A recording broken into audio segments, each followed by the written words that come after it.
Chicago, Illinois. October 8th, 1871. There was a city rising from the prairie, young, ambitious, hungry for greatness. In just 40 years, Chicago had exploded from a frontier outpost of a few hundred souls into America's second-largest city. 300,000 people called it home. Immigrants from Ireland, Germany, Scandinavia, Poland, all chasing the same dream, the American dream. The city never stopped moving, never stopped building, never stopped growing. 12 major railroad lines converged here like arteries feeding the heart of a giant. Grain from the endless prairies, lumber from the forests of Wisconsin, cattle from the western ranges. Everything flowed through Chicago. The stockyards processed thousands of animals every day, their bellowing echoing across the south side. The lumber yards stacked mountains of fresh-cut timber, the smell of pine thick in the air. The grain elevators towered over the city like monuments to prosperity. On the streets, the noise was constant. Wagon wheels on wooden planks, horses' hooves, vendors shouting, factory whistles. The city pulsed with energy, with possibility, with life. In the evenings, the gas lamps flickered on one by one, turning the streets into rivers of light.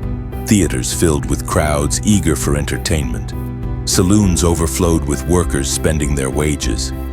On Michigan Avenue, the wealthy paraded in their carriages, showing off the latest fashions from New York and Paris. Chicago was unstoppable.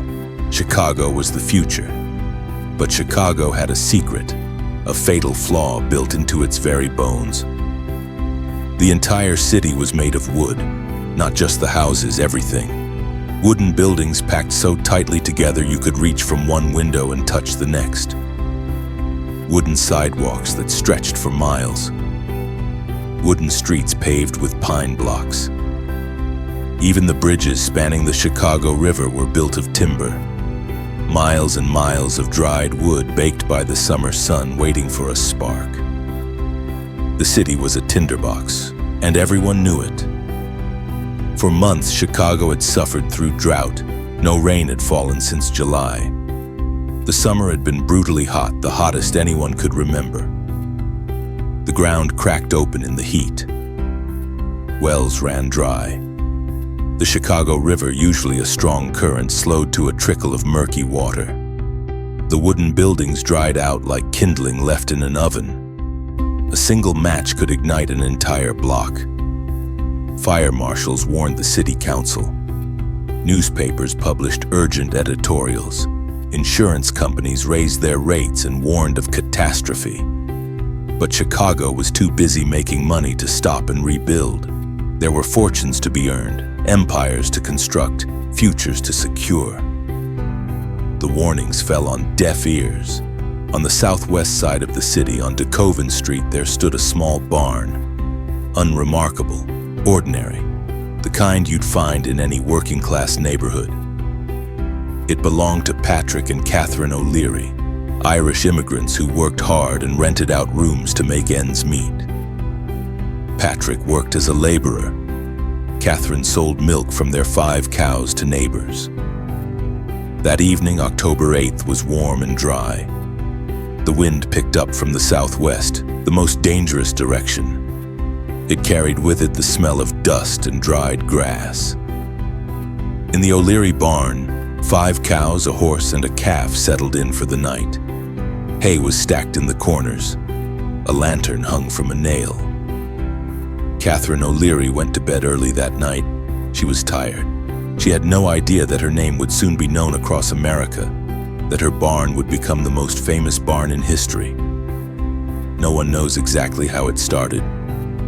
Legend says Catherine went to the barn late that evening to milk a cow. The cow kicked over the lantern. The hay caught fire. Catherine would deny this story for the rest of her life. She was in bed, she insisted, sound asleep. Her name would be dragged through the mud by newspapers, blamed for destroying an entire city. The truth is lost to history, but what happened next is not. Just before 9 o'clock in the evening, a small flame appeared in the O'Leary barn. At first, it was nothing. A little fire in a little barn in a neighborhood the wealthy people of Chicago would never visit. But the wind, that terrible, relentless southwest wind, breathed life into the flame. Within minutes, the entire barn was ablaze. Orange light flickered through the cracks in the wooden walls. Smoke poured from the roof. Patrick O'Leary woke to screaming. He ran outside in his nightshirt and saw his barn engulfed in flames. His cows were gone, burned alive or fled into the night. Neighbors poured out of their homes carrying buckets of water from their wells.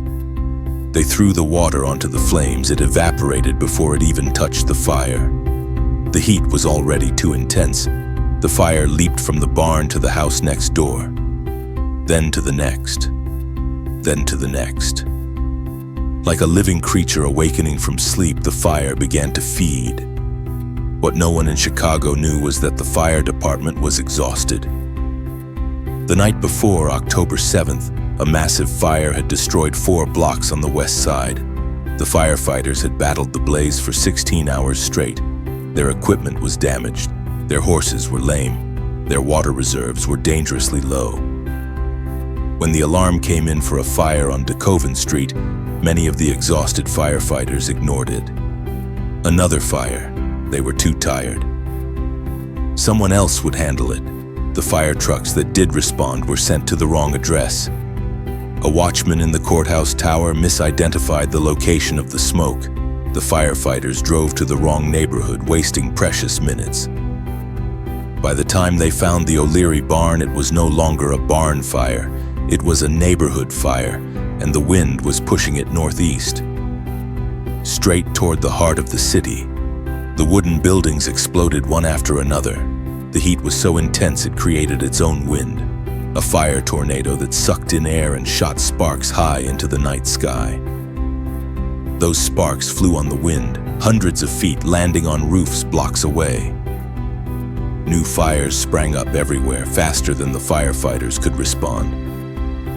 The fire chief, Robert Williams, stood in the street watching his city burn. He realized the terrible truth. They couldn't stop this. They could only run. By 9:30, 6 city blocks were consumed.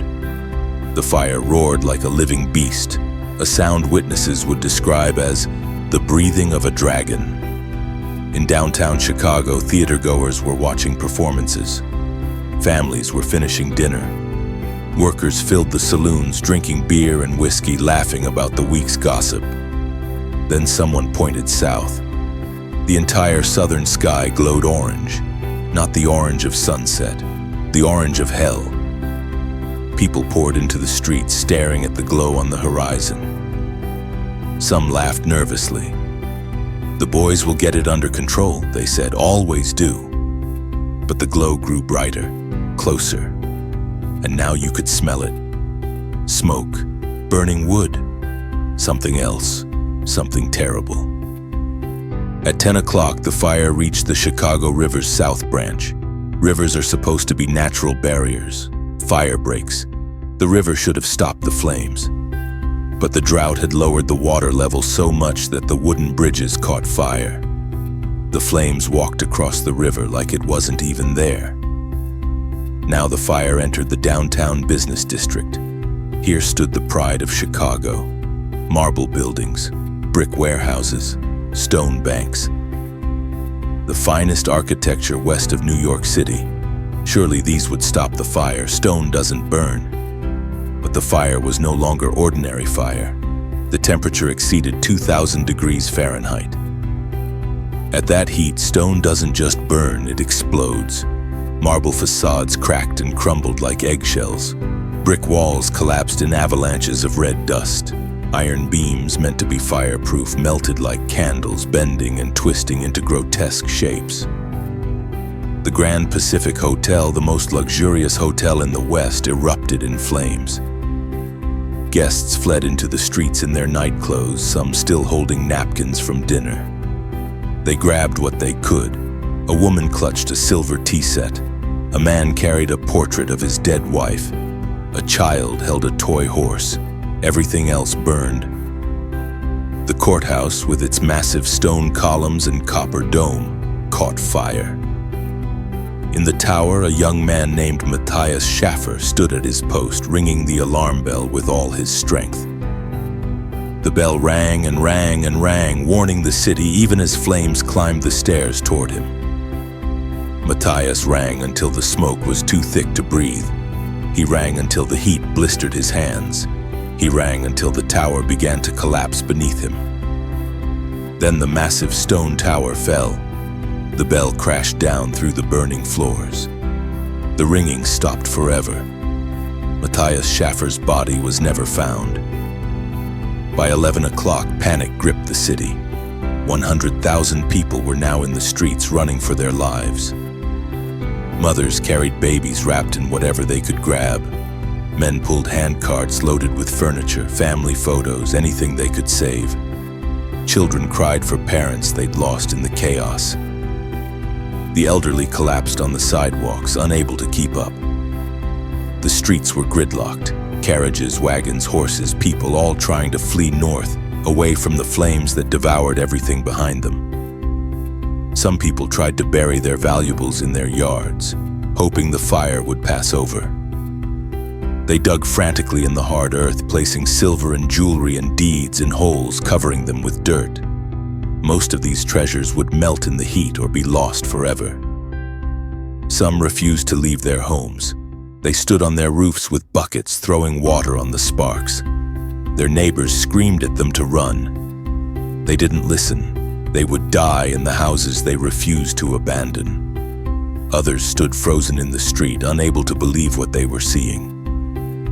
Their minds couldn't process it. An entire city burning. It seemed impossible, like a nightmare. But it was real.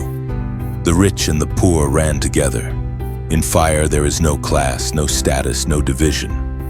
Opera singers fled still wearing their costumes, bank presidents in silk suits, prostitutes from the brothels, Chinese laundrymen, German brewers, Irish maids. All of Chicago running as one desperate mass. A reporter for the Chicago Tribune would later write, "I saw a woman in diamonds running beside a woman in rags. Neither knew the other's name, neither cared. They held hands as they ran." At midnight, the fire crossed the main branch of the Chicago River. It was now burning the north side, the wealthiest part of Chicago. Mansions lined the tree-covered streets, parks and gardens, churches with stained glass windows. Schools where the children of lumber barons and railroad tycoons learned Latin and piano. Surely the fire wouldn't reach here.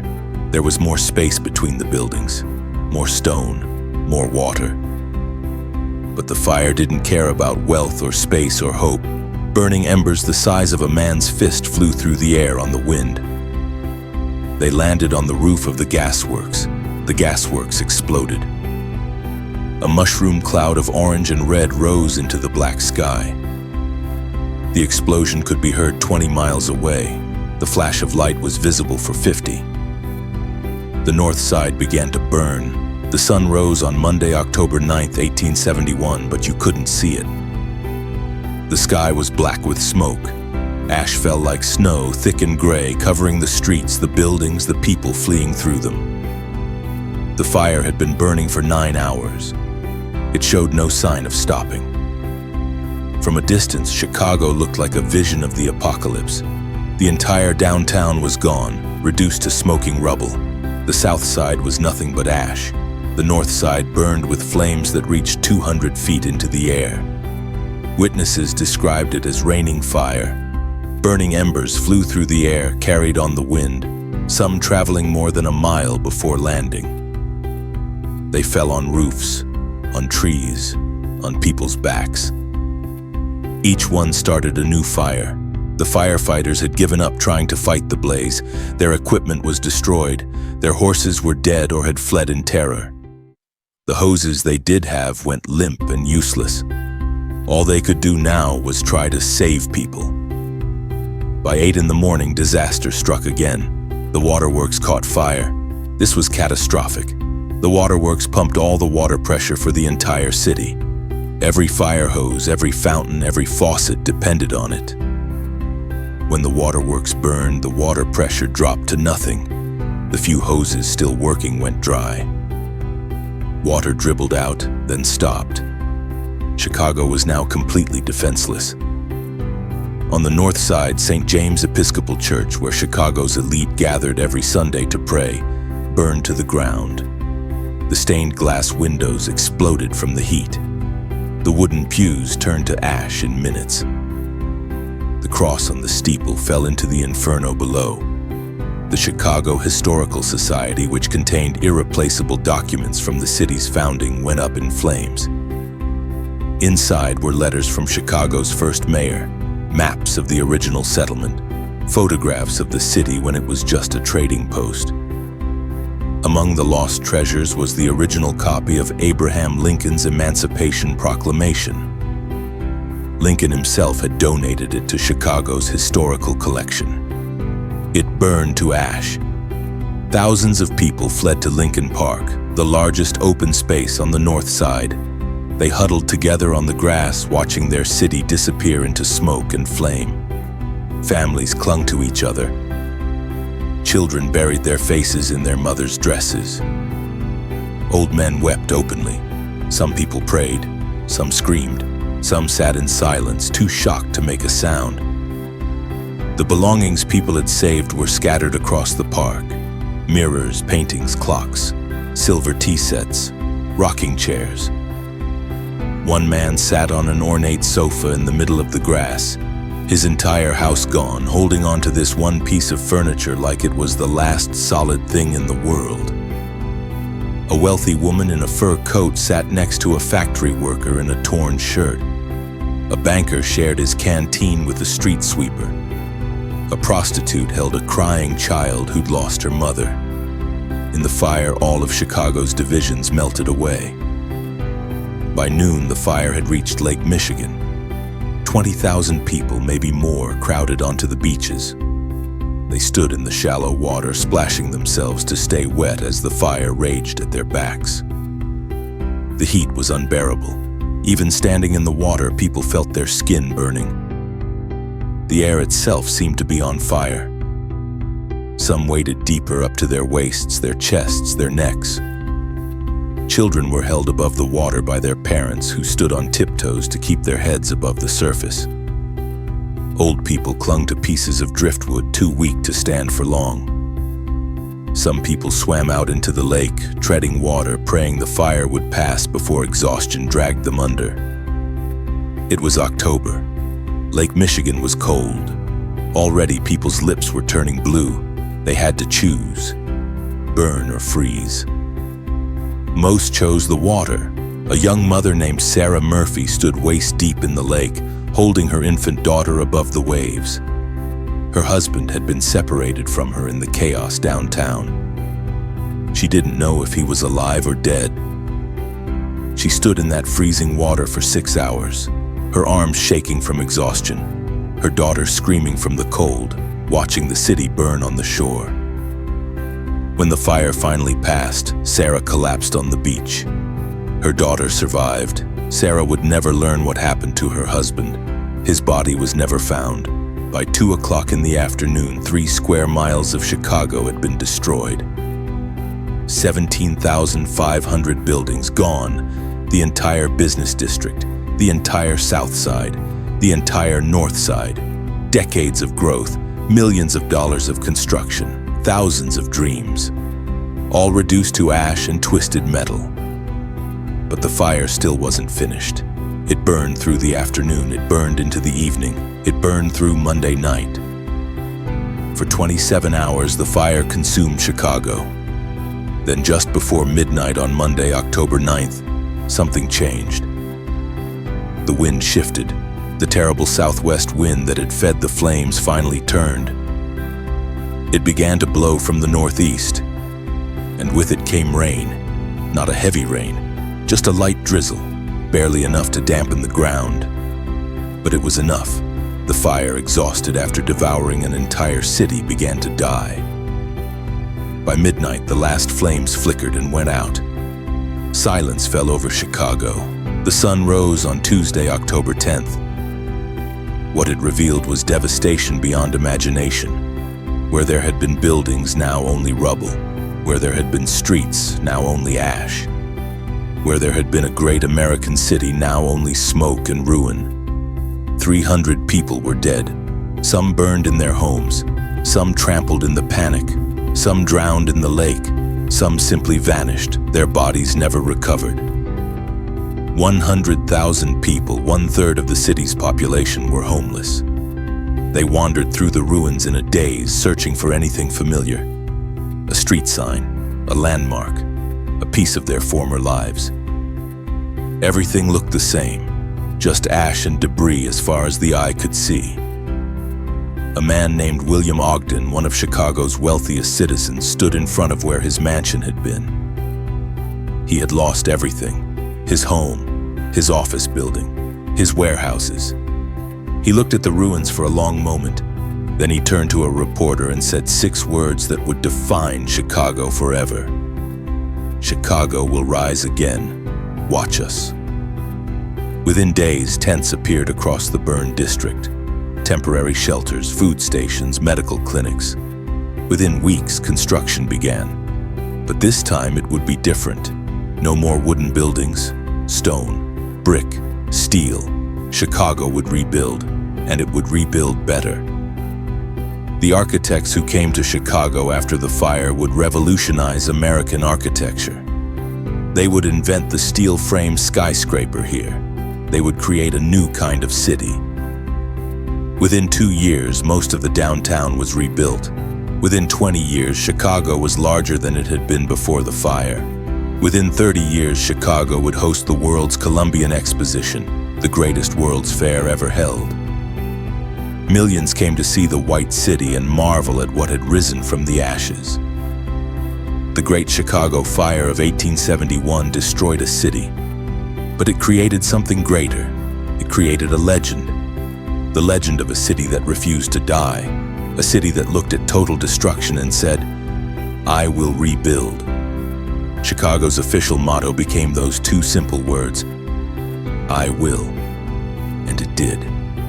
The fire that was supposed to end Chicago became the beginning of its greatest era. From the ashes of October 1871 rose one of the greatest cities the world has ever known.